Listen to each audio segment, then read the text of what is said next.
Well,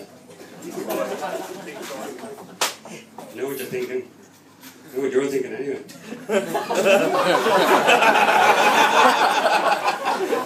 What's this elderly gay fella doing in a swanky place like this? Well, I'm not elderly.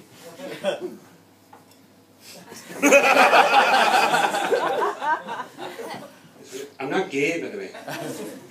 This place is not quite as swanky as you guys think. When I was booked for this, I insisted that they give me a big bowl of yellow M&Ms and a blow-up doll in my dressing room. Dressing room. What I got was a wheelbarrow full of alphabeti spaghetti and a bicycle pump.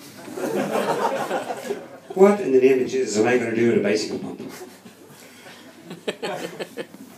Speaking of spaghetti, my wife makes beautiful lasagna. Oh. Do you know what? It wouldn't be so bad to be gay. Do you ever notice the way women have this knack of finding all the small bad things? I was there about 2 weeks ago. I was in the house, the wife was out for a while, and I was in the house, and I said, I'll do a wee bit of housekeeping. So I was mopping the floor, I was dusting, I put on a load of washing, I took off a load of washing, I put on some in the dryer, I did the whole business and everything. I was absolutely delighted with myself. I got down on my hands and knees and clipped the dog's arses so nothing would stick. I thought I was a great fella. I was ironing for 4 hours and herself comes in, the place was spick and span. I'm standing back like this. What do you think? What do you think? You know what she says to me? You didn't bring in the milk.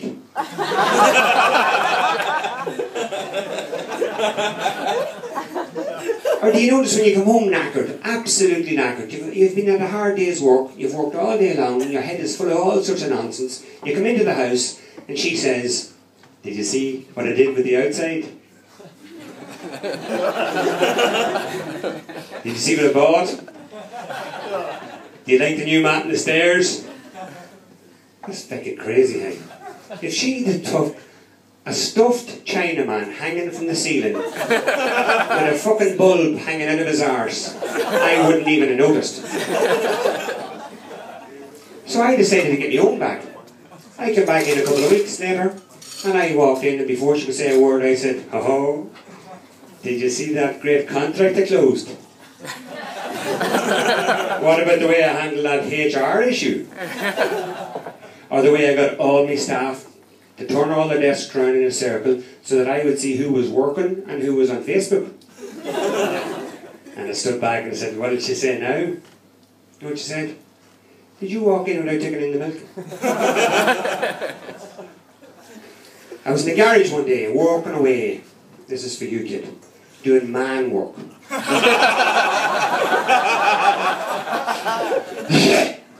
Proper man work. I was building children's shelves. Wee shelves for kids. No, not shelves to put kids on. Don't be ridiculous, they'd fall off. We've big steel hooks for that. So I was building these children's shelves, and the boys here are very, very slow. Very slow. They're laughing at the bit earlier about. I was building these beautiful shelves, I was full of myself, I was so proud of my handcraft and everything about it, and I looked back and I was like, the next thing the wife comes in, and she said what only women can say, that paint will never dry, but that'll not be finished on time. I was thinking, on time for what? Do they have children's shelves in the score competition now? And then she says, the children will climb on that and fall off. And then the next thing she says, is that splinters? Can I see splinters? There's splinters there. But my head, I tell you, I just went crazy. And my head exploded. Like the good old days. And there's a big explosion back in Belfast. Sorry. Like a balloon at a children's party. And I had to get out of there, right? I ran out of the garage door, my garage, where the man work is done. I went up to the garden, I flew the whole way up to the back of the garden, I'm at the top of the garden, I'm hiding in behind the shed, and here I'm in behind the shed. Now, I just have to break very quickly and tell you that I have dogs, I have 4 dogs, and they love me. These dogs really love me. They don't ever mention milk or any of that shit. These dogs just absolutely love me. Right?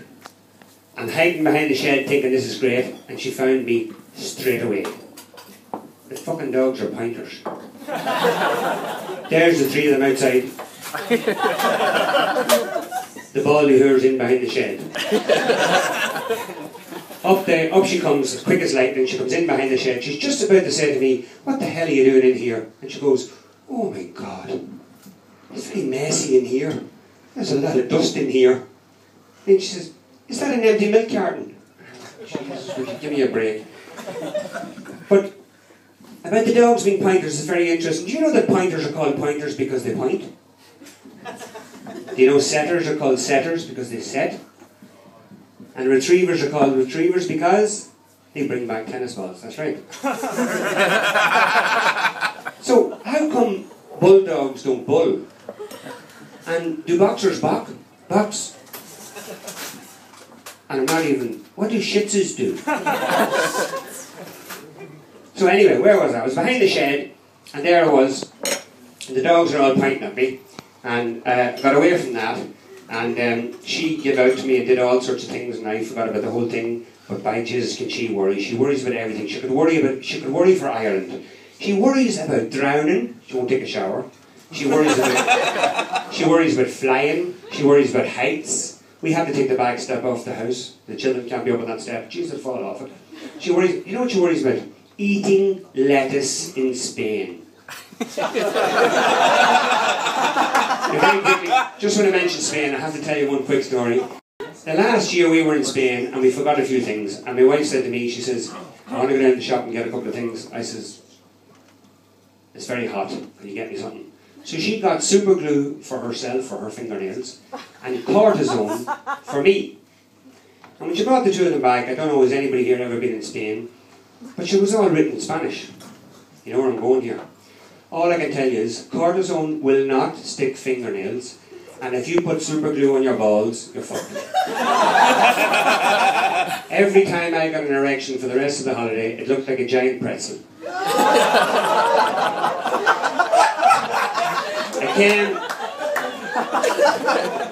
I came in my own pocket twice.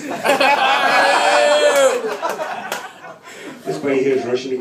So anyway, very quickly, she was worrying. She was actually worrying about me coming here. Very worried about me coming here. She says to me, "She can't be going up there. It's very dangerous up there. Jesus, you could be mugged. You could be raped." You're looking at me again. Go on, you lad. She says, "You could be raped. Anything could happen to you." I live 2 doors away. And then she said, so you see, that's why I'm doing this tonight, because I actually have to find a job where I can do the job, slip out, slip back in, pretend I'm getting groceries and do my job. So I have to find a job that only takes 7 minutes. Can you think of any job that takes 7 minutes? I cracked it. I've thought of the perfect job that takes 7 minutes. I am going to be a male prostitute. You want me, don't you? I'll give you my number later. And you know the best part about it? 7 minutes is a long, long time for me. A hen, a doe, a tree. I could do 3 women in one shift. Thank you.